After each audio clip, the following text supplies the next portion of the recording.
Nos sentimos especialmente felices esta noche porque hemos culminado una larga tarea, una pesquisa, como dirían los aficionados a la literatura policial, detrás de uno de los más grandes escritores de nuestro tiempo, Julio Cortázar. Una pesquisa que se inició por los trámites normales, los canales telegráficos, telefónicos, postales, que fue después seguida de una persecución a través de la geografía, visitando una casa de campo que tiene en Segnon, casa que encontramos en ese instante absolutamente deshabitada, porque Cortázar había volado hacia México. Después Nairobi, no sé cuántos viajes más, por fin un encuentro en la Feria del Libro de Frankfurt, y Julio, que aunque se resistía al principio tenazmente, aceptó por fin venir a estar aquí conversando con nosotros acerca de sí mismo y de su obra. Lo agradecemos mucho, querido Julio Cortázar. Muchas gracias por venir. La espera ha sido larga, pero valía la pena. Bueno, pues aquí me tienes. Vamos a ver, Julio. Queremos hacer una revisión de tu biografía y queremos también escuchar una serie de ideas tuyas acerca de tu propia obra.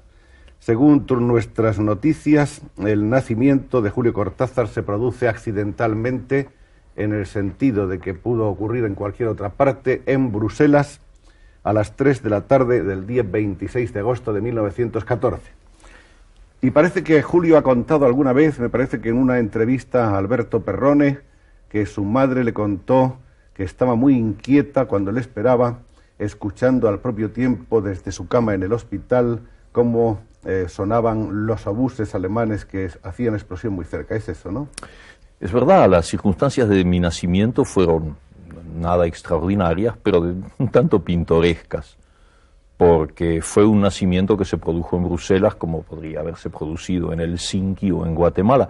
Todo dependía de la función que le hubieran dado a mi padre en ese momento y el hecho de que él acababa de casarse y llegó prácticamente en viaje de bodas a Bélgica, hizo que yo naciera en esa ciudad en el mismo momento en que el Kaiser y sus tropas se lanzaban a la conquista de Bélgica, que tomaron en los días de mi nacimiento. De modo que ese relato que me ha hecho mi madre es absolutamente cierto y mi nacimiento fue un nacimiento sumamente bélico, lo cual dio como resultado a uno de los hombres más pacifistas que hay en este planeta. Ciertamente. En algunas de las solapas de tus libros se dice que tu padre era diplomático. No, no es exacto. No, mi padre era técnico en ciertas materias económicas en la Argentina, y entonces lo pusieron al frente de una misión económica que estaba agregada a la legación argentina en Bélgica. Yo no sé si tenía cargo diplomático o estatuto diplomático, no lo sé. El hecho es que él trabajaba en la legación. La guerra supongo que más tarde empujó a la familia Cortázar hacia horizontes un poco más gratos y menos peligrosos.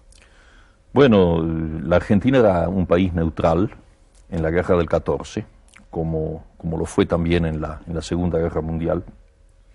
Y entonces mi familia no tuvo directamente problemas con los invasores, con los alemanes, que le permitieron pasar a un país neutral, en este caso Suiza, y luego España, y por eso es que yo entre 1 año y medio y 3 años y medio viví en Barcelona, hasta que en 1918, una vez terminada la lucha, la familia pudo volver a la Argentina.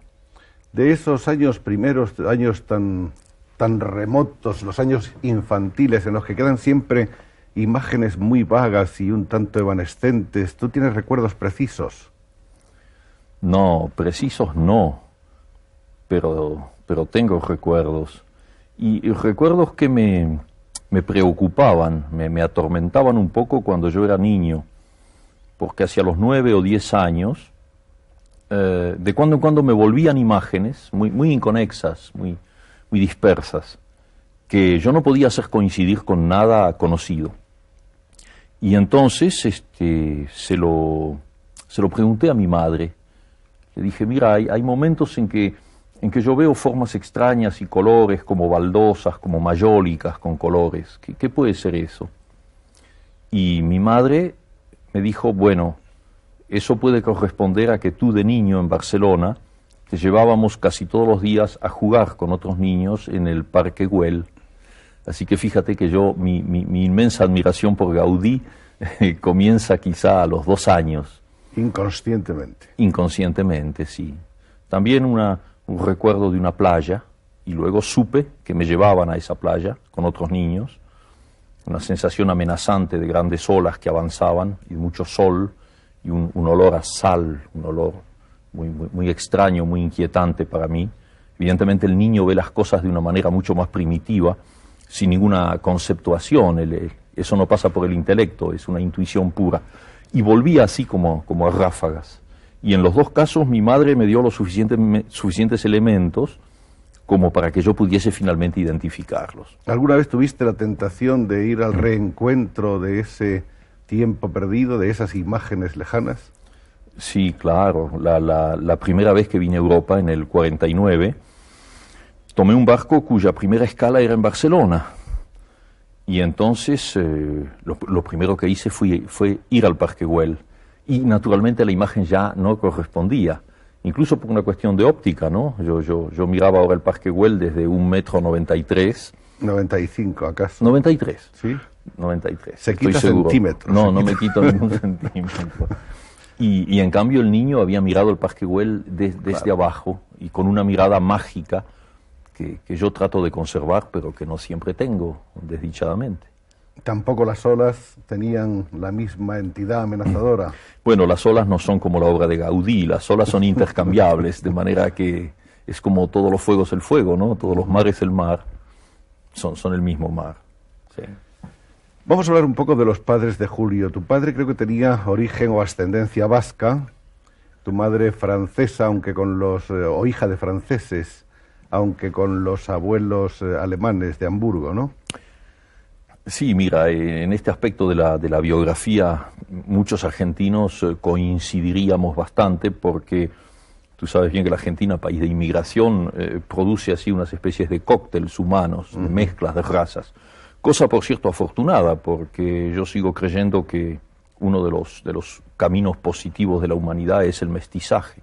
Cuanto más grande se haga, cuando la fusión de razas sea mayor, más podremos eliminar los chauvinismos, los patrioterismos, los nacionalismos de frontera absurdos e insensatos. Todos los hombres el hombre. Ojalá. No, pero espero que al mismo tiempo el hombre sea todos los hombres, porque tampoco pienso en un modelo unilateral. ¿Te imaginas un mundo en que todos fuéramos iguales? Bueno, ni siquiera las hormigas lo son, porque creo que tienen una división de tareas, ¿no? O las abejas. No, eso no. No, que el individuo se salve, si no la vida no tiene sentido. Pero bueno, en mi caso sí, claro, yo soy uno de esos cócteles producidos por inmigración. Por el lado paterno, Cortázar es un apellido vasco, me han dicho incluso que hay una aldea en el País Vasco que tiene ese nombre, que yo no he visitado nunca. Y mi bisabuelo era uno de esos vascos que emigró a la Argentina y que en una de las provincias del norte, en Salta, se dedicó a la agricultura y tal vez un poco a la ganadería. No lo sé bien, nunca me interesó el árbol genealógico. Incluso me faltan datos concretos, ¿sabes? No conozco muy bien mis antecedentes. Bueno, pero ese grupo, en todo caso, el paterno, eran vascos. Y del lado materno, mi madre era argentina nativa, igual que mi padre, pero hija descendiente de franceses y de alemanes. De modo que ya ves tú que las combinaciones de cromosomas, si es que las cromosomas tienen algo que ver en eso, es bastante complejo, sí, y eso... Bien, después de la aventura belga y del paso por Zúrich y por Barcelona, se produce, terminada la guerra, el regreso a la Argentina. Parece que entonces la familia se instala en un pueblecito cercano a Buenos Aires. Sí, en uno de los suburbios de Buenos Aires, que nosotros pronunciamos Banfield, pero que tiene un nombre inglés, Banfield, y ese nombre inglés corresponde a uno de los muchos ingenieros ingleses que construyeron el sistema ferroviario argentino. Eso lo hicieron los ingleses. Y entonces les ponían los nombres de sus personas importantes. Había la estación que seguía la mía, se llamaba Temperley, de modo que había momentos en que uno podía creerse mucho más en Inglaterra que en la Argentina. Bueno, el pueblo se llamaba, nosotros lo pronunciábamos Banfield, y es un pueblecito que en esa época era realmente un pueblecito casi de campo, a media hora de Buenos Aires, media hora de tren, y que ahora ya está unido a Buenos Aires, como pasa en el proceso de todas las grandes ciudades.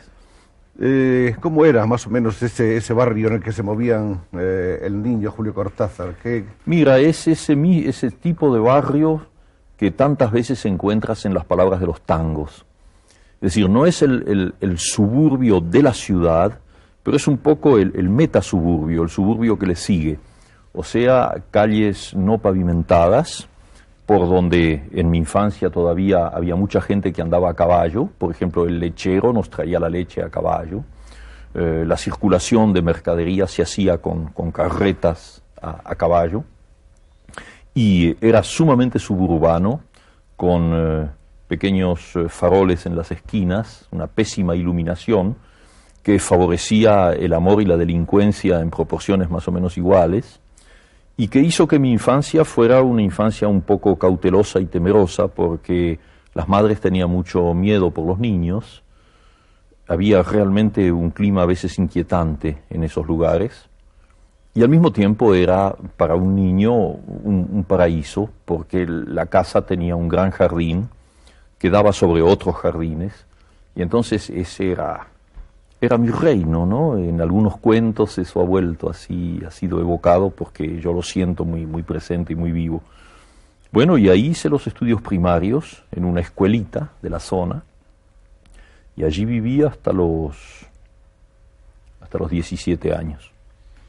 Eras ya un solitario en los primeros años, has tenido fama de tener una juventud muy solitaria y de haber seguido siempre, en cierto modo, haber seguido siendo siempre un solitario deseoso de tener amigos y de que todos los hombres se entiendan entre sí, pero muy avezado a tu soledad. ¿Cuál es tu respuesta? ¿Estás o no de acuerdo con esa teoría? ¿Sí? Sí, mira, sí. Me da un poco de tristeza tener que contestarla porque evidentemente yo sé que hay una especie de desgarramiento en mí. Yo soy por naturaleza solitario. Me siento bien solo. Puedo vivir solo. Puedo vivir largos periodos solo. Y eso sobre todo en mi primera juventud, mi adolescencia en mi primera juventud. Y luego ya aquí, viviendo en Europa, por otros motivos que ya tocan la historia y de los cuales supongo que hablaremos después si tú quieres, pues entonces digamos que descubrí a mi prójimo. Es decir, que en ese momento lo que yo reivindicaba un poco como un derecho y casi un orgullo, el hecho de que me dejasen en paz y que yo estuviera solo, se convirtió un poco en un sentimiento de culpa.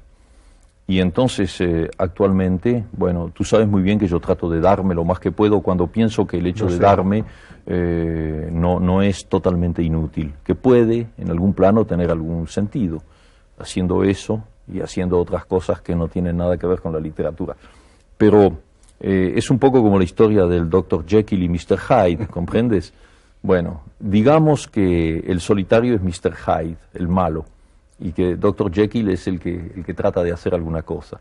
Entonces hay un continuo divorcio, una continua separación. Un enfrentamiento permanente. Hay un enfrentamiento, y me sucede, y es algo que yo lamento, que a veces en grandes reuniones, en contactos humanos muy bellos, en que me siento muy bien y en que estamos haciendo cosas en común, hay un minuto en que Mr. Hyde me dice en el oído: hombre, ¿y por qué no estás escuchando un disco tranquilo en tu casa?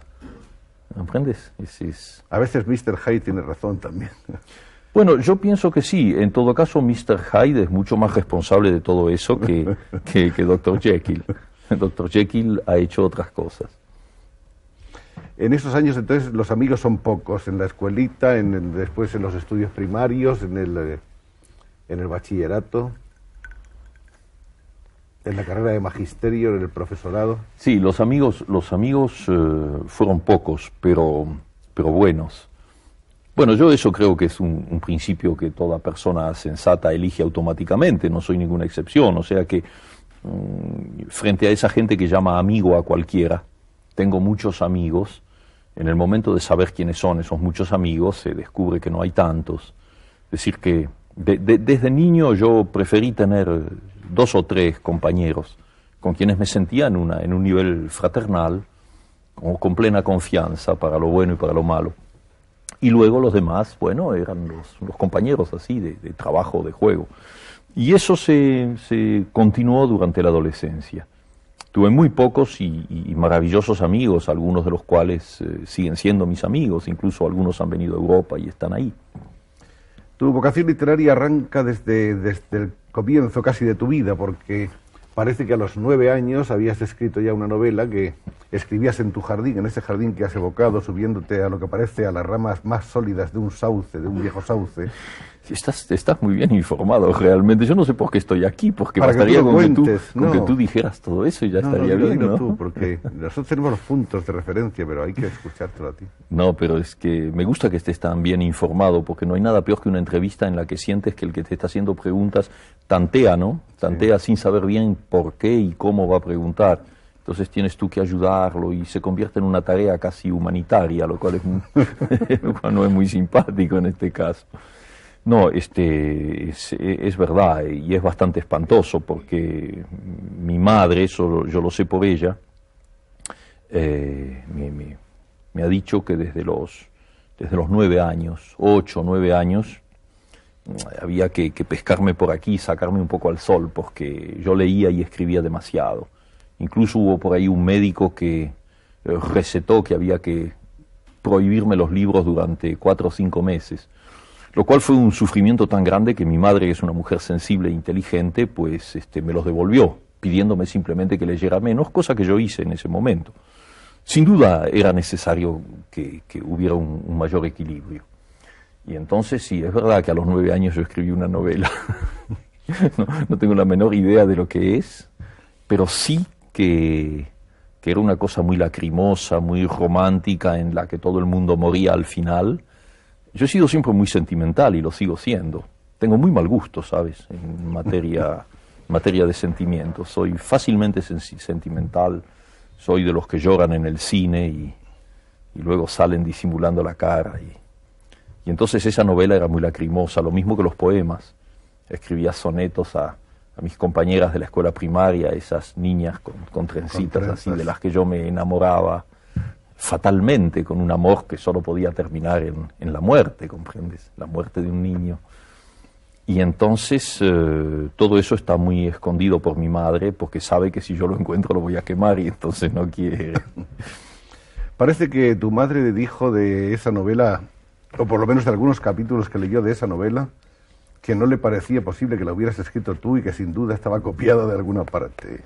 Mira, sí, ahí tocas un tema que fue un gran traumatismo para un niño, pero no se refiere a la novela.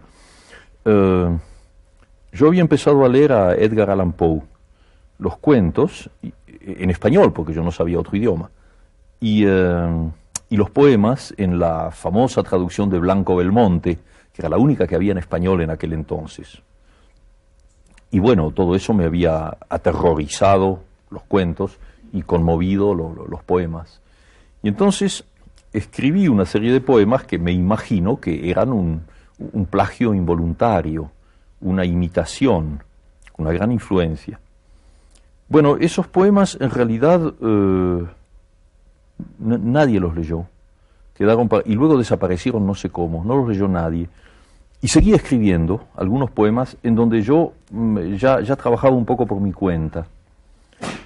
Y esa segunda serie cayó en manos de un pariente de la familia, un tío o algo así, que los leyó y que le dijo a mi madre que evidentemente esos poemas no eran míos, que yo los copiaba de alguna antología de poemas. Y me acuerdo siempre lo que fue para mí un dolor de niño, que es un dolor infinito y terrible, ¿no? Cuando mi madre, en quien yo tenía plena confianza, vino de noche, una noche antes de que yo me durmiera, a preguntarme, un poco avergonzada, me acuerdo, si realmente esos textos eran míos o yo los había copiado.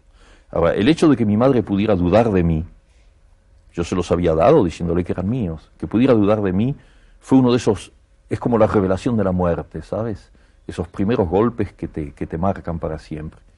Descubrí que todo era relativo, que todo era precario, que había que vivir en un mundo que no era ese mundo de total confianza y de inocencia, ¿no? Fue uno de tus primeros dolores como escritor. Sí, ese y el descubrimiento de la muerte, que también fue muy temprano. Sí. Parece que en esos años cuentas también en alguna de tus diversas entrevistas, porque hay una bibliografía tan extensa de Julio Cortázar, no solamente de libros, ensayos, estudios sobre su obra, sino también numerosas entrevistas, que es muy difícil recordar a quién fue hecha cada una. Pero hablas también de que por esas fechas, más o menos, la figura de tu padre se convierte un poco en una figura borrosa, ¿no? Bueno, estás utilizando un generoso y amable eufemismo, porque no es una figura borrosa, es una figura que desaparece totalmente. Desaparece. Yo tenía 6 años cuando mi padre se fue de mi casa para siempre, y en circunstancias que dejaron a mi madre en una muy mala situación económica y con 2 niños, una hermana mía que tiene 1 año menos que yo, mi único hermana, y yo, al cuidado de ella.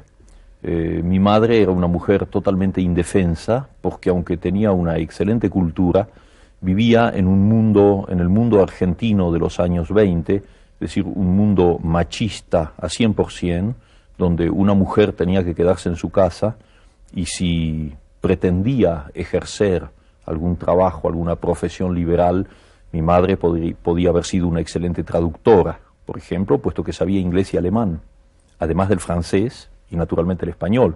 Fíjate el juego que le daba eso. Que tenía, sí. No, pero era absolutamente impensable. En ese momento era impensable. Y entonces mi madre tuvo que aceptar pequeños empleos en la administración nacional, porque eso sí era honorable, ¿sabes? Sí, empleado público sí, lo otro no. Entonces tuvo que educarnos con dificultades, con problemas económicos muy grandes. Y mi padre desapareció en ese momento y yo no volví a verlo nunca más. ¿No volvió a hacer acto de presencia? Bueno, no volvió a hacer acto de presencia cuando me enteré de que había muerto. Muchos años después, en la provincia de Córdoba, tuve una comunicación de un abogado que me comunicaba eso por algún papel que había que firmar, ese tipo de cosas. El hecho de estar sufriendo una serie de apuros económicos hizo que tú no pudieras cursar en la universidad. Es decir, comenzaste, pero tuviste que abandonar porque era realmente insostenible, ¿no? Sí, es exacto. Es decir que, bueno, el plan de estudios varía mucho en los países, de modo que en 2 palabras te digo cómo funcionaba. Terminada la escuela primaria, a los 13 años, una cosa así, luego hacías la escuela secundaria. Y en mi caso, yo entré en una escuela normal, que a los 18 años me dio un título de maestro normal. Y luego 3 años más de profesorado, que me dio un título de profesor. Ahora, ese título de profesor era una cosa totalmente absurda, porque el título era profesor en letras, no de, sino en letras. Vas a saber por qué. Y era un título que te facultaba para enseñar en los colegios secundarios realmente cualquier cosa. Gramática, geografía, lógica, instrucción cívica, historia, realmente un hombre orquesta. Y yo no tengo demasiada admiración por los hombres de orquesta en ese plano, por lo menos. De modo que mi título de profesor no me satisfacía, ni mucho menos. Y entonces busqué el camino de la universidad, la Facultad de Filosofía y Letras, naturalmente en la rama de letras. Y fue en ese momento en que comprendí que no podía hacerlo, que tenía que utilizar ese título que ya tenía. Había sido maestro primario durante un tiempo, que podía ser profesor de enseñanza secundaria y ayudar a mi madre, naturalmente. Y entonces nunca seguí la universidad, no tengo ningún diploma universitario. Estuviste durante 5 años más o menos dedicado a la enseñanza en distintos pueblos. Un poco más, mira, a mí me nombraron en el año, soy muy malo para las cronologías, en el año 39, sí, en el 39, y estuve hasta el año 45, lo cual hace 6 años, enseñando en un pueblo de provincias, en una escuela normal. En Chivilcoy. Primero en Bolívar, y luego en Chivilcoy. Pequeñas ciudades, son más que pueblos, ¿no? Pequeñas ciudades de la provincia de Buenos Aires. Y luego, durante 1 año y medio, en una universidad de frontera, muy joven, que se acababa de fundar, la Universidad de Cuyo. en Mendoza, en la provincia de Mendoza. Que esa sí fue una universidad importante para ti. Sí, pero fíjate hasta qué punto era una universidad improvisada que yo enseñé ahí sin tener título universitario. Curioso. Porque era una universidad muy, muy joven, muy pobre, pagaban unos sueldos de hambre, pero al mismo tiempo nos proponían a los jóvenes argentinos una especie de apostolado. Es decir, ir ahí a enseñar aquello que nosotros ya podíamos conocer un poco mejor que los estudiantes. Ese es un fenómeno impensable en Europa, todavía Totalmente. es una de Totalmente los impensable. milagros propios de América, Sí, ¿no? sí, claro. Y entonces alguien en Buenos Aires se había enterado de que yo había aprendido por mi cuenta el francés y que sabía alguna cosa de literatura francesa. Entonces me propusieron hacer un curso en la Universidad de Cuyo sobre literatura francesa. Entonces pasar de un medio de enseñanza secundaria a universitario para mí era una cosa muy hermosa, porque suponía ponerme ya en un nivel de alumnos, de estudiantes, que en otro plano, y finalmente dejar de enseñar instrucción cívica. Tú comprendes que los procedimientos para votar y lo que se puede y lo que no se puede hacer en una sociedad llamada democrática no me divertía demasiado. Entonces fui ahí y estuve 1 año y medio hasta que llegó el primer gobierno de Perón y yo me marché. El primer libro del que tenemos noticia, el primer libro realmente impreso, es un libro de poemas que lleva por título Presencia. Ese libro aparece en 1938. Por ahí. 38. Son sonetos con influencias simbolistas muy marcadas. Es un libro del que no está nada seguro Julio Cortázar, como se evidencia en el hecho de que no lo firme con su propio nombre, sino con el seudónimo Julio Denis. ¿Era porque realmente no te sentías satisfecho de tus versos o como una precaución frente a otras cosas? Sí, yo creo que es la segunda parte de tu pregunta a la que puedo contestar afirmativamente, aunque no puedo darte muchas explicaciones, no. En realidad, tú sabes que los libros que se conocen en mi bibliografía, yo comencé a publicarlos bastante tarde. Sí. No he sido ningún escritor precoz en el plano de la edición. El plano de la escritura sí, pero no en el de la edición. Porque quizá haya un elemento culpable, una especie de narcisismo personal, pero yo lo veo como una autocrítica muy rigurosa.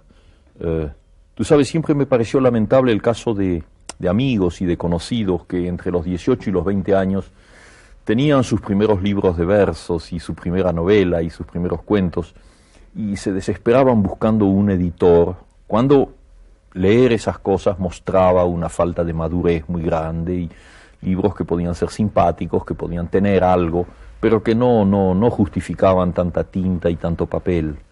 Y la verdad es que en la mayoría de los casos los autores de esas publicaciones precoces lo lamentaron mucho después. Se arrepienten al cabo de los años. Claro. En el caso de ese tomito de poemas no hubo ningún arrepentimiento, porque fíjate, fue una edición que se hizo con una tirada absurda, 250 ejemplares, y que estaba destinado en realidad a los amigos. Eso, el librero, en esa época había una combinación de librero y editor en la Argentina, ¿no? Eran al mismo tiempo libreros y pequeños editores. El librero lo vendió al libro, es decir, supongo que habrá vendido algunos ejemplares, lo ponía en venta, digamos, pero el libro no estaba destinado para eso. De modo que si yo lo escamoteo un poco en mi bibliografía es simplemente porque pienso que es la única transgresión al hecho de no querer publicar hasta no estar verdaderamente seguro de que, en fin, que en alguna medida valía la pena. Esa fue una de las obsesiones que durante largo tiempo alentaron en ti, la de no estar absolutamente decidido a lanzarte hasta tener una herramienta de trabajo de la que estuvieras absolutamente seguro. Tú querías, en fin, llegar a un dominio absoluto del lenguaje. Bueno, puesta así tu pregunta, sonaría un poco demasiado, digamos, a vanidad, a suficiencia. Es decir, esa idea de decir, bueno, hasta que yo no sea plenamente dueño de un estilo y de un campo mental y intuitivo suficientemente perfecto, no voy a publicar nada. No, las cosas no son así, ¿no? Digamos que es es a medias. Yo sé muy bien que un escritor no llega nunca a escribir lo que él quisiera escribir, y que cada libro nuevo, un libro más es en cierta medida un libro menos en ese camino para irte acercando al libro final y absoluto que nunca escribes, porque te mueres antes, ¿no? Son las etapas de eliminación de lo superfluo en alguna medida para llegar a lo absoluto. Bueno, pero las cosas no son así. Lo que yo tenía era una autocrítica bastante grande y me había fijado una especie de nivel, no por relación a modelos exteriores, aunque naturalmente tenía mis grandes admiraciones. Borges, por ejemplo, en ese momento, nuestro maestro en esa generación. No, pero esos eran modelos un poco platónicos. Así que personalmente yo tenía mi camino, sentía lo que tenía que decir. El nivel me lo fijaba yo mismo. Y entonces no estaba dispuesto a publicar cuentos que tenían fallas de estilo, cuentos que eran flojos en definitiva, y no los publiqué. Lo curioso es que teniendo esa preocupación por, lógicamente, alcanzar un idioma mejor, andando el tiempo, lo que demostró Julio Cortázar fue precisamente una afición por todo lo contrario, es decir, un deseo de rebeldía, de subvertir un poco ese lenguaje, digamos que hasta de degradarlo de su esteticismo para llegar a una forma coloquial, más directa y un poco desmitificadora, ¿no? Un extrañamiento de la palabra demasiado seria, demasiado solemne, demasiado rimbombante. Bueno, pero mira, eso es porque mi noción de estilo no coincide con la noción de estilo tal como se define en un diccionario y tal como se comenta interminablemente en las academias de este planeta. No, en absoluto, no. Mi noción de estilo es muy diferente. No es una noción, si me permites la palabra, áulica, así, una noción superior de estilo, no. Mi noción de estilo era una noción muy exigente precisamente porque ya en esa época yo sentía que si tienes alguna cosa que decir y no la dices con el exacto y preciso lenguaje con que tiene que ser dicha, pues de alguna manera no la dices o la dices mal. Entonces, el estilo no es una cuestión de nivel de escritura. Un escritor argentino que escriba en lunfardo, en nuestro argot, como puede ser el caso del admirable Roberto Arlt, que ha sido también uno de mis maestros, pues ese hombre ha conquistado su estilo, porque lo que él está diciendo, lo que te está contando, pequeñas historias de rufianes, de rateros, de cosas que suceden en prostíbulos, en cafés, en la calle, solo puede tener un estilo que lo vehicule, que lo propulse eficazmente. Y ese estilo no tiene nada que ver con el estilo de Enrique Larreta o el estilo de cualquiera de los escritores que miran hacia la academia. 1949, con un paréntesis que vamos a hacer ahora del 44-45, en el que parece que hay un libro de 700 páginas con pocas noticias sobre Keats y y una novela, El examen, con una descripción de Buenos Aires más o menos en plena descomposición social y política, libro del que apenas se sabe gran cosa. ¿Ese libro es fácil de encontrar? No, el libro no, es que no existe. No existe. No, hay una o dos copias del manuscrito. Pero nunca fue editado. No, nunca fue editado, no. Entonces, volviendo a la edición, es el 49 cuando aparece Los Reyes. Sí.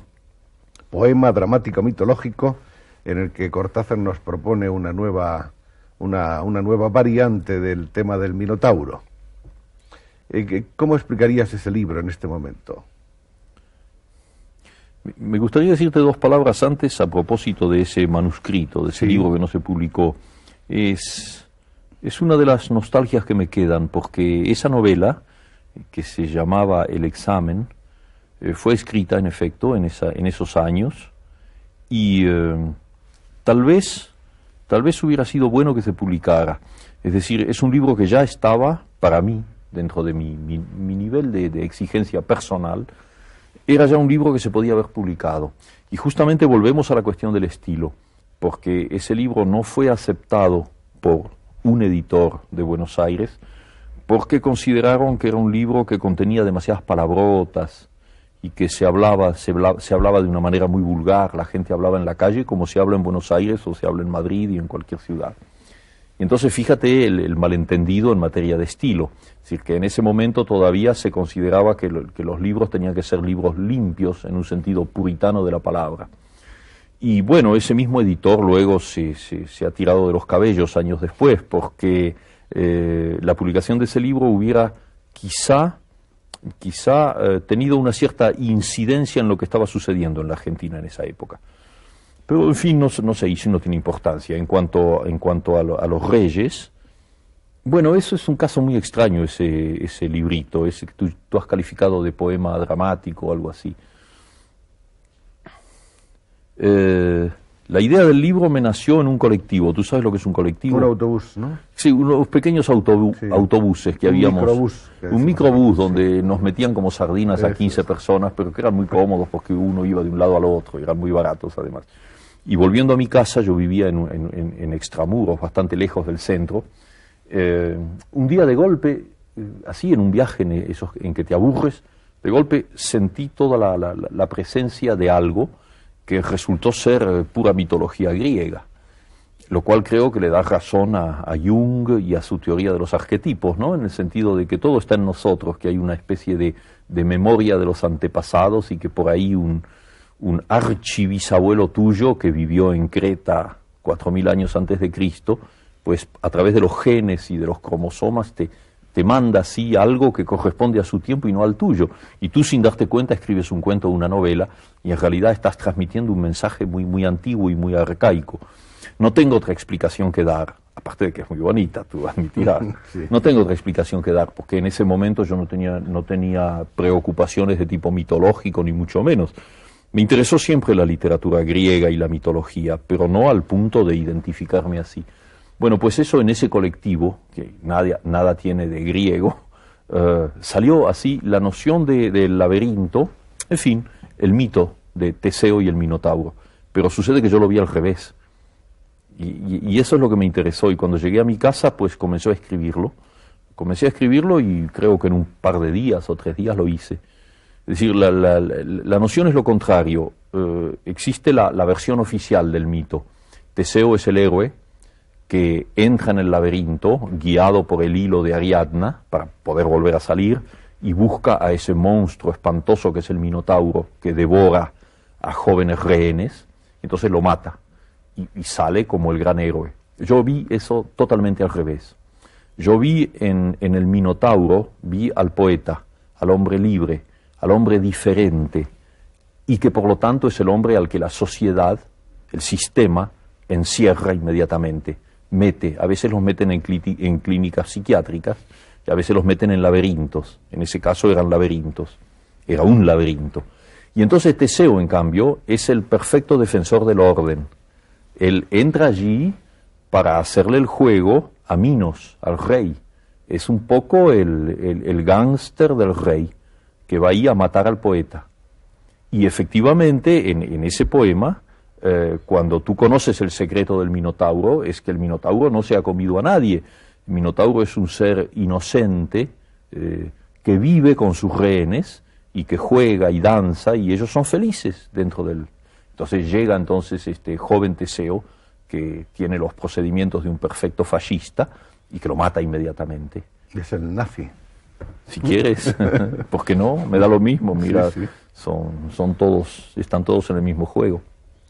Bueno, esa inversión del tema, claro, era una cosa un poco heterodoxa y que causó un cierto escándalo en los medios, digamos, académicos, pero a mí me divirtió escribirlo, y aunque está escrito en un lenguaje, que incluso el lenguaje yo creo que viene de alguien que no soy yo, porque es un lenguaje muy, muy suntuoso, muy lleno de palabras que bailan y que cantan, ¿no? Pero estoy contento de haberlo escrito.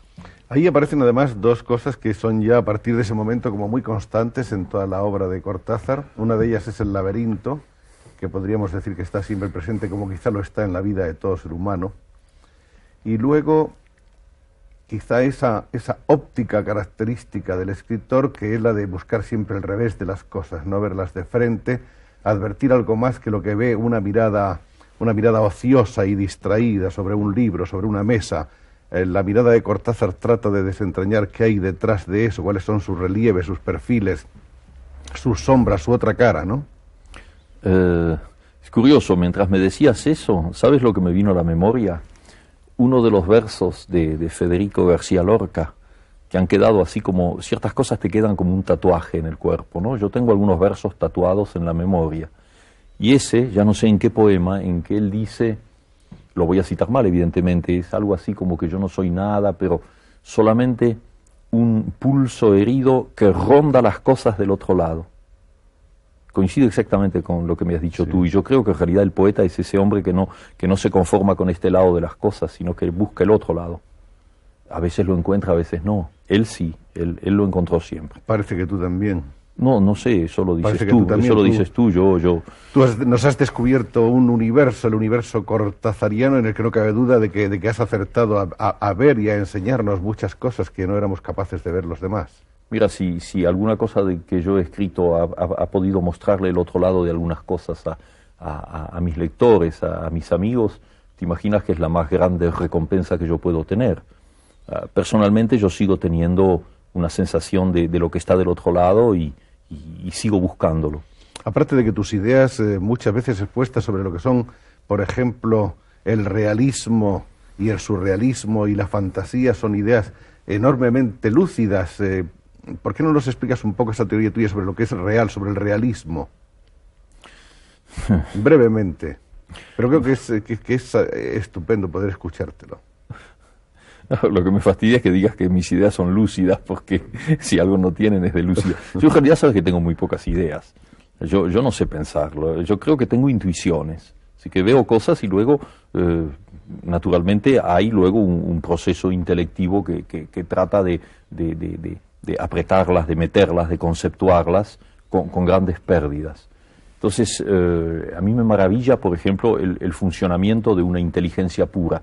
Cuando hablo con alguien que es un gran intelectual, en el sentido preciso de la palabra intelectual, y veo cómo la inteligencia asocia ideas y crea continuamente silogismos internos, saca consecuencias, y de esas consecuencias se crea un nuevo silogismo y luego vuelve otra consecuencia. Yo soy absolutamente incapaz de eso. No sé discutir, cualquiera me gana una discusión. No sé defender mis puntos de vista. Pero cuando escribo, en todo caso hay otro camino. Es decir, es un camino así de entrevisiones, de ventanas que se abren un poco y ahí hay algo y de alguna manera lo digo. Y tengo la impresión de que mi contacto con los lectores se hace por ese camino y no por el camino de las ideas. Por eso es que las circunstancias actuales, en donde tú sabes muy bien que los compromisos de tipo geopolítico, la fe que uno tiene en ciertos destinos de la humanidad, son ya indisociables de la literatura. Lo sabemos y yo lo sé y lo asumo. Pero sucede que a veces, dentro de esa línea, tengo que escribir textos que deberían ser ensayos, que deberían ser reflexiones. Y ahí estoy verdaderamente muy perdido. No me siento cómodo porque no soy un hombre de ideas. Todas esas cosas que se pretende que yo escriba en forma de ensayos, yo las haría pasar mejor, estoy seguro, en un poema o en un cuento. Lo que pasa es que, claro, también hay una especialización en los lectores y hay gente que busca cosas concretas, certidumbres. Bueno, entonces pues hay que apechugar y te pones a la máquina y escribes 10 páginas sobre lo que piensas que es el fascismo y lo que piensas que es el socialismo, pero en realidad yo me siento mucho más cómodo en un terreno que toca lo irracional. Ese es mi verdadero campo. Ahora, lo que no sé si te contesté la pregunta, porque ya está muy lejos. Ya nadie sabe dónde está esa pregunta. Bueno, la dejamos mejor. Tampoco importa demasiado. La ventaja de las preguntas es que se vuelan, ¿no?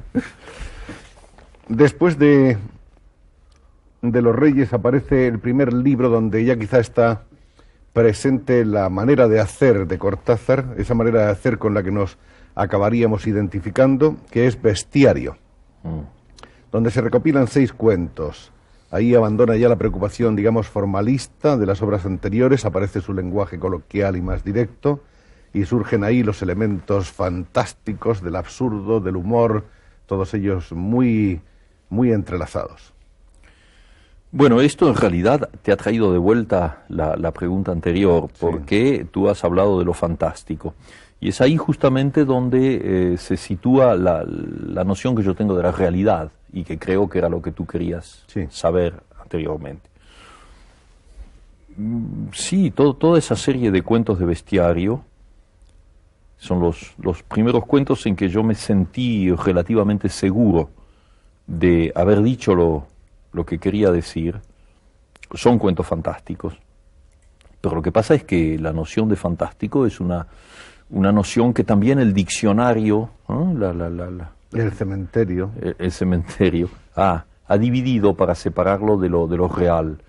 Yo he dicho por ahí, y te lo repito porque creo que es bastante ilustrativo, que una de mis tristezas de niño fue cuando, habiendo leído una novela de Julio Verne, que es uno de mis maestros, que extrañamente, en vez de ser una novela de anticipación científica, era una novela fantástica, porque por primera vez planteaba el tema del hombre invisible, que luego Wells volvió célebre. Esa novela, que es poco leída, se llama El secreto de Wilhelm Storitz, a mí me había absolutamente fascinado. Y entonces la presencia de un hombre invisible a mí me parecía, bueno, perfectamente posible en las circunstancias del libro. Y le di esa novela a un compañero de escuela primaria, debía yo tener 12 años, y era un chico que leía, que le gustaba leer. Yo se lo di, esperando que él se maravillase tanto como yo. Y me lo devolvió 2 días después, desdeñosamente, diciéndome, no, esto es demasiado fantástico. Y ahí apareció la palabrita. Entonces, ese día, sin poder racionalizarlo, en mi ignorancia de niño, yo me di cuenta oscuramente que mi noción de lo fantástico no tenía nada que ver con la noción que podía tener mi madre, mi hermana, mi familia y mis condiscípulos. O sea que descubrí, y era un poco penoso, que yo me movía con naturalidad en el territorio de lo fantástico sin distinguirlo demasiado del territorio real. Claro. Es decir, que sucedieran cosas fantásticas en los libros o que pudieran sucederme a mí en la vida, eran hechos que yo asumía sin protesta y sin escándalo. Y me encontré envuelto ya en un sistema social donde eso sí es un escándalo y se lo reduce inmediatamente de manera racional, diciendo, bueno, es una casualidad, es una coincidencia. No, es una excepción. ¿Ves? Todas las maneras de echar hacia atrás lo que te está amenazando por otros caminos que los caminos de la lógica. Bueno, entonces, como ves, mi noción de fantástico es una noción que finalmente no es diferente de la noción del realismo para mí, porque mi realidad es una realidad donde lo fantástico y lo real se entrecruza cotidianamente. Lo fantástico a veces es la cara oculta de la moneda y a veces es la cara visible de la moneda. Sí, exactamente es eso. Ahí en Bestiario aparecen esas historias realmente fascinadoras, empezando por la de la señorita sensitiva que se cree que tiene un tigre, y continuando por otra serie de historias, todas ellas bellísimas. Por ejemplo, ahí está lo de esos hermanos expulsados de su casa, es casa tomada. Hubo un tiempo en que se dijo que ese cuento, que es un cuento muy breve y profundamente intenso, era un cuento que quería ser como una alegoría del peronismo y de la situación argentina. ¿Es cierto o es una atribución de la calle? Sí. No, es absolutamente cierto, sí, y fue para mí una sorpresa enterarme de que existía esa versión. Fue quizá la primera vez en que yo descubrí una cosa que es muy bella en el fondo, y es la posibilidad de la múltiple lectura de un texto. O sea, descubrir que hay lectores que te siguen como escritor, que se interesan en lo que tú haces y que al mismo tiempo están leyendo tus cuentos o tus novelas desde una perspectiva totalmente diferente de la mía en el momento de escribirlas y que tienen una segunda o una tercera interpretación. Mi interpretación de ese cuento, te la puedo decir y ha sido dicho ya en otras entrevistas, eso es el resultado de una pesadilla. Yo soñé ese cuento, solo que no estaban los hermanos, había una sola persona que era yo, y me desplaza, algo que no se podía identificar me desplazaba poco a poco a lo largo de las habitaciones de una casa hasta echarme a la calle. Es decir, que había esa sensación que tienes en las pesadillas, en que es el espanto total, sin que nada se defina, es simplemente el miedo en estado puro. Algo espantoso va a suceder un segundo después, y a veces por suerte te despiertas, casi siempre te despiertas antes de que eso se produzca. Bueno, en ese caso era lo mismo, había una cosa espantosa que avanzaba, indefinible, se traducía por ruidos, una sensación de amenaza que avanzaban así, entonces yo me iba creando barricadas. Retrocediendo y cerrando puertas. Exactamente, hasta que la última puerta era la de la calle. Y en ese momento me desperté, antes de salir a la calle. me desperté. Y me acuerdo muy bien que inmediatamente me fui a la máquina de escribir y escribí el cuento de una sentada. O sea, que esa es mi lectura del cuento. Ahora, esa interpretación de que quizá yo estaba traduciendo mi reacción como argentino frente a lo que sucedía en la política, no se puede excluir, porque es perfectamente posible que yo haya tenido esa sensación que en la pesadilla se tradujo de una manera fantástica, de una manera simbólica. En realidad, cualquier análisis psicoanalítico de nuestros sueños te demuestran que ese terrible león es tu tía Juanita y que sí, claro, y, ¿no es cierto? Y que el gato es tu hermana y que... Cualquiera de las cosas que en la vida real te incomodan. Claro, sí. Se crea toda una simbología de sustituciones. Exacto. El sueño sustituye una cosa por otra, te lanza un mundo de símbolos, y bueno, y hacía falta Freud para explicarlos, y los que han venido después. Entonces, a mí me parece válido como posible explicación, no es la mía, en todo caso. Tú eres uno de esos escritores más o menos, en fin, de horario fijo, o que solamente escribe cuando tiene la absoluta necesidad de escribir, si escribes en la calle o en la casa, si te puedes aislar en un café o necesitas del silencio. A veces tú has dicho que los cuentos no sabes si los has escrito tú o te los ha dictado alguna voz misteriosa y que te has sentido como en un estado que llaman los franceses état second, que es algo así como un equilibrio entre la abstracción y la concentración, ¿no? Sí, mira, tu pregunta contiene un montón de cosas, pero la podemos sintetizar un poco. Bueno, es partiendo de la noción de horario, ¿comprendes? No tengo ninguna noción de horario, me resulta insoportable. Nunca he querido, en la época en que tenía que ganarme la vida con algo que nada tenía que ver con la literatura, nunca aguanté los horarios. Siempre me busqué un tipo de empleos que supusieran 2 o 3 horas de trabajo a lo sumo, aunque te pagaran muy poco, porque luego después salías a la calle y eras tú, ¿no?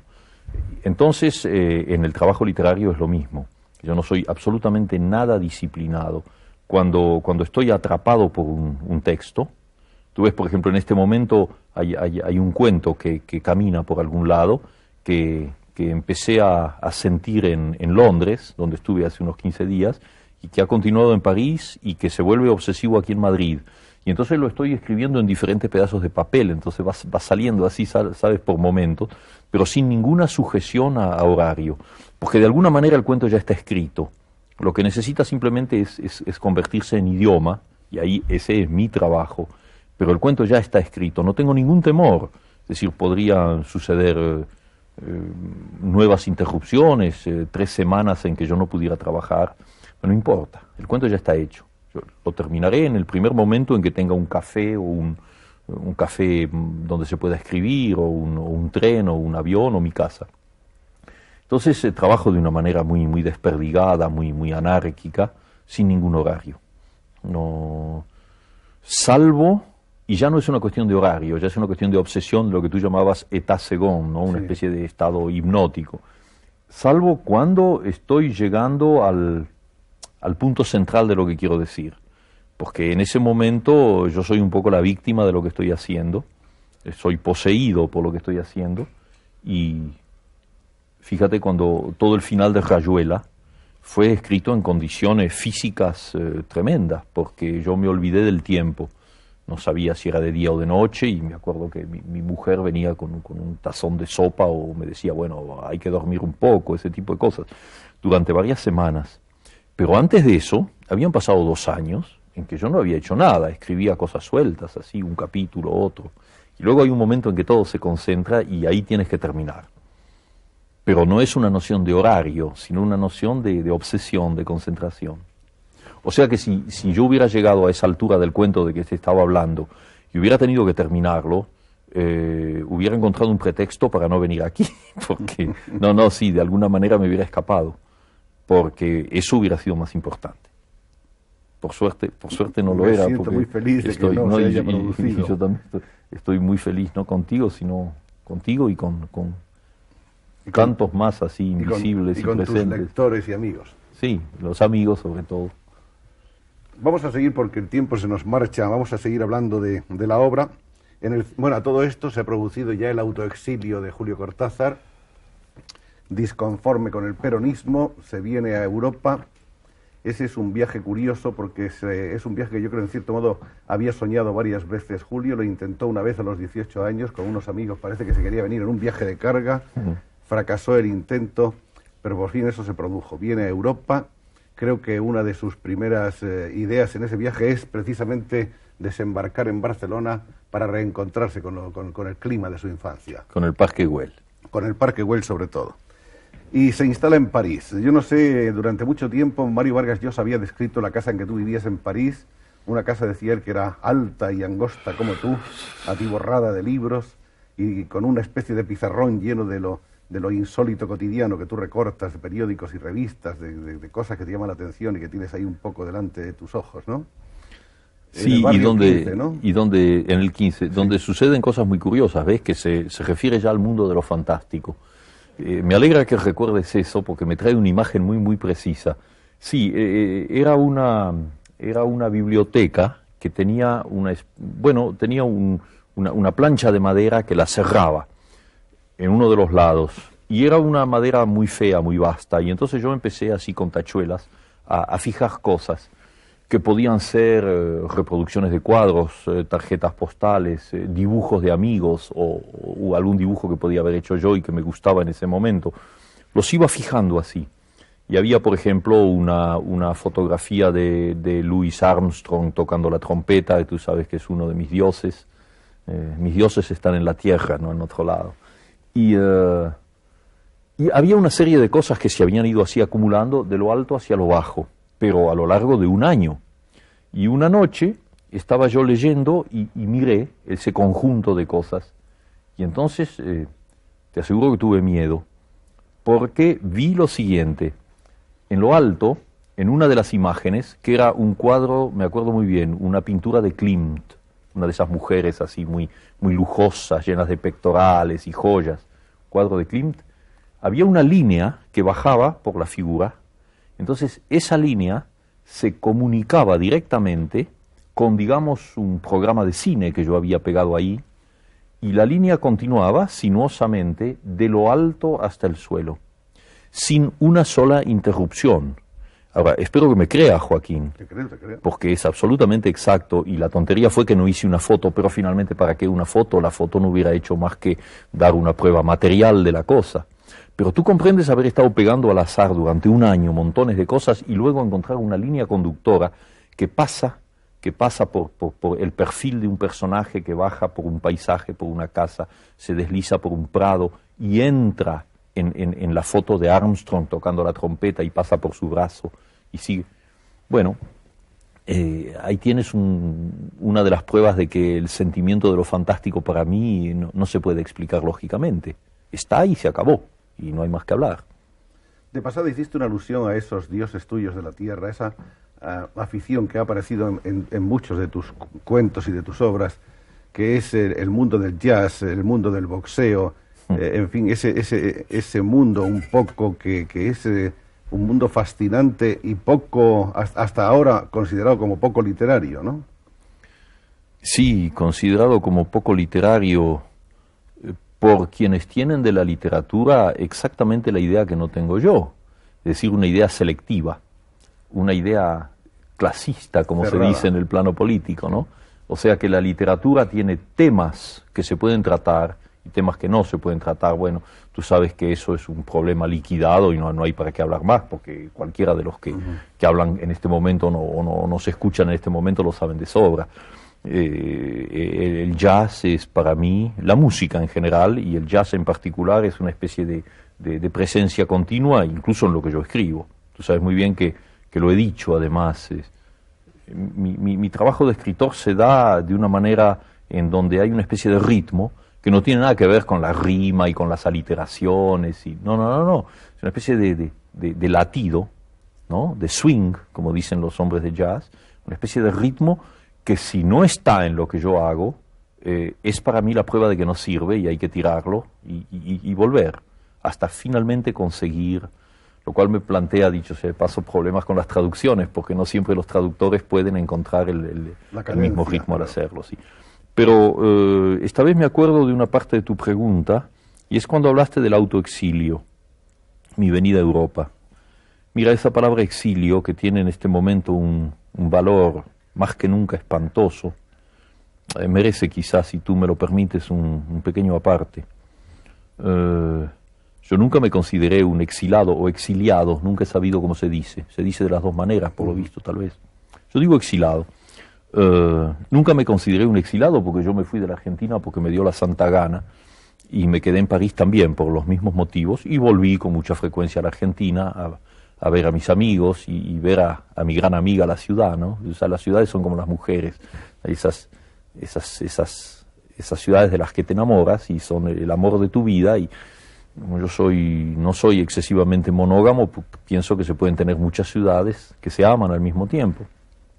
Entonces esa vuelta a Buenos Aires nunca tenía nada que ver con un exilio. Yo era simplemente alguien que viajaba afuera y vivía afuera y luego volvía. Bueno, desde hace algún tiempo sé que soy un exilado. Ahora sé que soy verdaderamente un exilado, en el sentido más patético y más terrible de la palabra. Pero mi caso personal no interesa. Lo que es terrible es asistir todos los días a esa diáspora, a ese exilio, a esa inmensa cantidad de compatriotas míos y después de compatriotas latinoamericanos. Tú sabes que yo estoy muy contento de ser argentino, pero lo que yo soy es latinoamericano. Cosa que molesta incluso a muchos argentinos, porque las nociones de patriotismo lamentablemente juegan demasiado actualmente. Yo soy un latinoamericano y entonces siento esa cosa espantosa de ese exilio cotidiano, los uruguayos, los chilenos, los argentinos, bolivianos y tantos más, y paraguayos y brasileños, la lista es larga, tú lo sabes, todo el Cono Sur. Esa gente que viene aquí en condiciones espantosas, buscando amigos. Yo sé que en España los exilados latinoamericanos están encontrando amigos, lo sé también que hay problemas porque llegan en tales cantidades que no siempre es posible dar abasto y solucionarlo. No sé, mira, yo lo que espero es que en España se piense que cuando en los años del 36 al 39, no tengo necesidad de decir más, ¿no?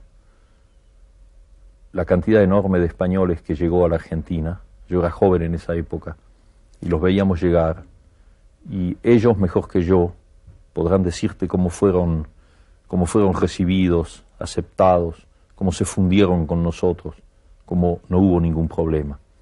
Me dirás que las situaciones eran distintas, que nosotros somos un país de inmigración, que teníamos más facilidades de aceptación. España o Francia o Alemania no las tienen, las tienen en menor cantidad, porque son países un poco colmados, los cupos, hablemos materialmente, están colmados.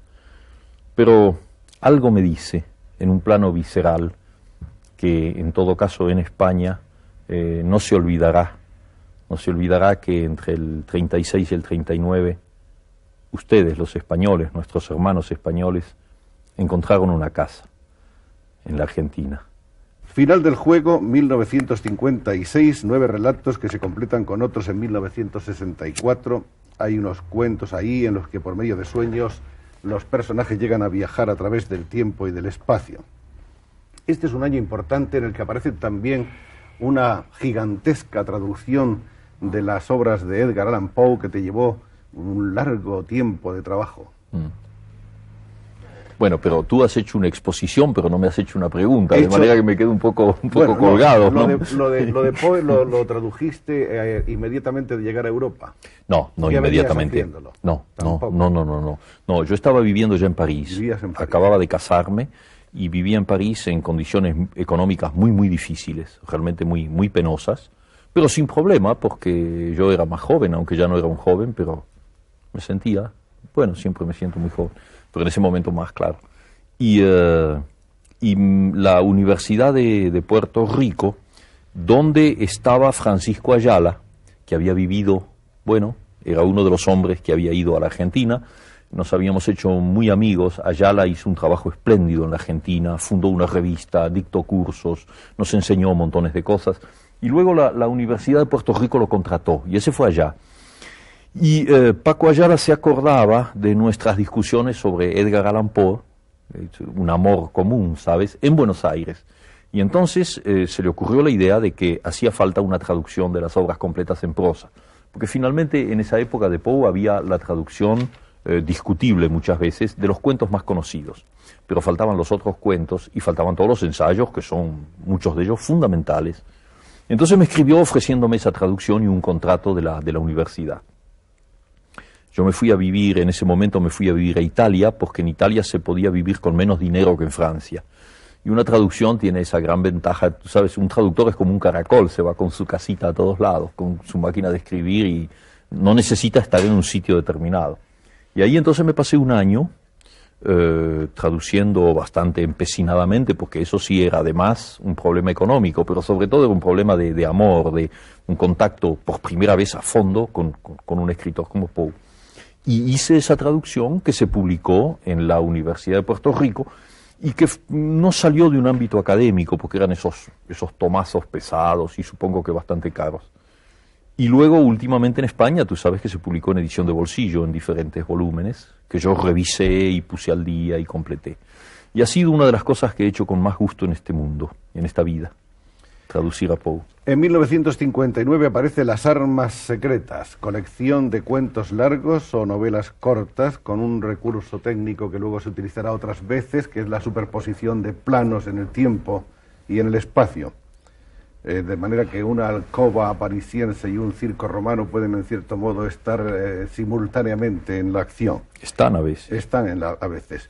De esta obra, de Las armas secretas, forma parte El perseguidor. Bueno, por aquí deben estar, hay una serie, en este tomo, por ejemplo, de relatos, está recogido también Las armas secretas. Este es un tomo en el que las armas secretas aparecen en volumen. Ahí aparece el tomo del Perseguidor, que es uno de los libros fascinantes de Julio Cortázar, sobre la figura de un famoso saxofonista que en la historia se llama Johnny Carter, pero que me parece que en la realidad se llamó Charlie Parker. Sí, exacto.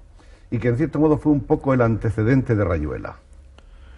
Sí, desde luego. Ahora, como me sucede a mí con bastante frecuencia, y ya lo sabes por todo lo que te he estado diciendo, el hecho de que El perseguidor fuera un antecedente de Rayuela es algo que yo descubrí mucho después, después de haber escrito Rayuela. Pero finalmente lo vi, eso lo sentí. Es verdad, El perseguidor es un poco una rayuelita, ¿comprendes? Es un primer germen. O sea que el personaje de Johnny Carter es ya un poco Oliveira en Rayuela. Es decir, mi problema cuando escribí ese cuento es que yo no quería utilizar con la facilidad que eso da un personaje muy intelectual, un gran artista, como ha hecho Thomas Mann, y esto no es una crítica, él lo hace en su punto de vista, para el Doctor Fausto o para La montaña mágica, tomar siempre personajes muy evolucionados intelectualmente. Entonces es relativamente fácil poner los grandes problemas en sus bocas. Esa gente discute por todo lo alto. Pero yo conozco en mi propia vida, y yo soy uno de ellos, gente que en el fondo no pertenece a un alto nivel intelectual, gente fundamentalmente media, mediocre incluso, y que sin embargo vive experiencias de angustia, experiencias metafísicas, para usar la palabra, una necesidad de apertura, una necesidad de ver lo que hay del otro lado de las cosas. Volvemos a eso. Y entonces, cuando leí la biografía de Charlie Parker, a quien yo admiraba inmensamente como músico, sucedió que una serie de cosas que él había hecho a lo largo de su vida, y que luego se ven en el cuento, coincidían exactamente con esa idea que yo andaba buscando y que no encontraba. Entonces era bastante natural que yo al mismo tiempo asimilara un músico a quien yo amaba estéticamente y que al mismo tiempo se convertía en mi personaje. Le cambié un poco el nombre, pero en la dedicatoria está la clave, que se trata de... Aparece después, en 1960, la primera novela de Julio Cortázar, Los premios. Los premios, como saben todos nuestros oyentes, es la historia de un crucero en barco que hace un grupo de personas a las cuales les ha correspondido el viaje en una especie de concurso o de lotería. Es en realidad un libro muy inquietante, porque es una especie de un viaje en realidad hacia el fondo de uno mismo por parte de cada uno de los pasajeros, y en cierto modo una invitación a que cada lector haga también el viaje hacia el fondo de su propia entidad. ¿Qué impresión ahora, al cabo del tiempo, puedes decirnos que tienes con respecto a los premios? Bueno, te contesto si me echas un poco de tu whisky en mi vaso. Porque... ¿Cómo? No te doy el vaso. No, me echas un poco. Tú guardas el que te hace falta también. Mira, la impresión que yo guardo de los premios es una impresión de gran cariño personal, porque fue una tentativa para mí muy difícil. Yo había escrito un par de novelas, una que quemé y la otra, el examen que no se publicó, sí. Pero eran novelas con pocos personajes, muy concentradas, y luego los cuentos. O sea que cuando me vino la idea de los premios, se me planteó una duda de tipo técnico. Es que yo sería capaz de manejar un relato novelesco con 15 o 16, o creo que hay 18 personajes más o menos importantes, dándoles una cierta coherencia y sobre todo que no fueran muñecos, sino que fueran realmente gente que viviera su episodio.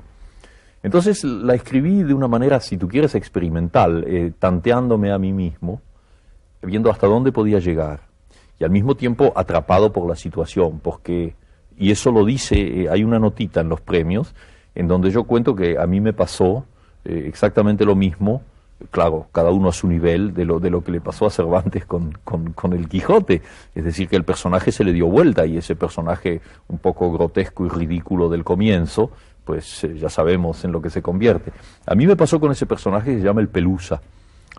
Fíjate que en ese momento yo estaba muy lejos de tener una conciencia política.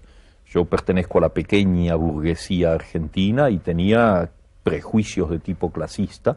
Entonces ese personaje, el Pelusa, que es un hombre del pueblo, un hombre popular, yo comencé a verlo irónicamente, sin antipatía, porque nunca he tenido antipatía en esos planos, pero desapegadamente, es decir, él no tenía nada que ver conmigo. Entonces yo lo trataba de una manera, no diré burlona, pero ligeramente irónica. Y a medida que avanzaba en el libro, y la acción se iba cumpliendo, yo mismo no sabía cómo iba a terminar el libro, como no lo saben los personajes. Nadie sabe qué había en la popa de ese barco, y yo tampoco. Ese personaje, el Pelusa... Nunca se sabrá. No, nunca se sabrá. En este plano, por lo menos, quizá en otro plano de la realidad se sepa, anda tú a saber, ¿no? Ese personaje se me dio vuelta y se agigantó y terminó siendo uno de los personajes más humanos y ese que realmente juega un papel capital en el final del libro.